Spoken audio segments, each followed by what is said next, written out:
Brides and grooms-to-be might have to start looking for a new venue to host their upcoming wedding. Thanks for joining us here at 10. I'm Maria Lazignoli. Tonight, the Wisconsin Senate passed a liquor law which will create new regulations for private wedding venues like these barns.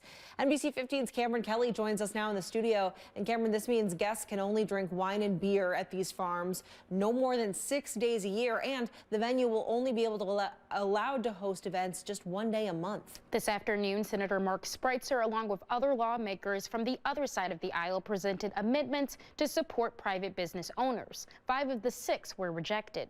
This bill has been passed in both the Senate and Assembly, now heading to the governor's desk. I just still can't even believe it.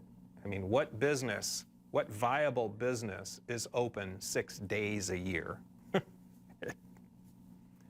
Doesn't happen. The Wisconsin Senate passed a bipartisan bill which will restructure the state's liquor laws and create new regulations for private event owners. We've been trying to work out those issues in committee, but today Senator Lemahieu, the majority leader, used a procedural maneuver to basically take the contents of that bill, bypass the committee process, bypass the normal bill scheduling process, and add it to a totally unrelated bill that was already on the calendar. The bill passed 21-11 with bipartisan support Tuesday afternoon. This means barn wedding owners preparing for upcoming celebrations will have to make some tough decisions. They're big for agricultural tourism, helping to bring dollars into rural communities, sustain our family farms, and this bill would really force them to either go out of business or dramatically change their business model in ways that may not work for them. Private vendors have 2 options: get a full liquor license or get a no-sale permit. One flower farmer says he spent the day advocating for the bill to be amended.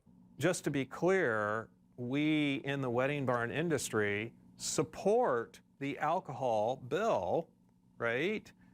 Except we don't want it to squash us out of business. Some owners are unsure of the future of their business. I don't know what's next at this moment. I'm still, frankly, reeling. And Senator Spreitzer also pointed out that this can impact vacation homes that have large gatherings and nonprofit organizations such as Wisconsin Historical Society. I also reached out to a representative from the Tavern League, and I have not heard back. Live in the studio, Cameron Kelly, NBC 15 News.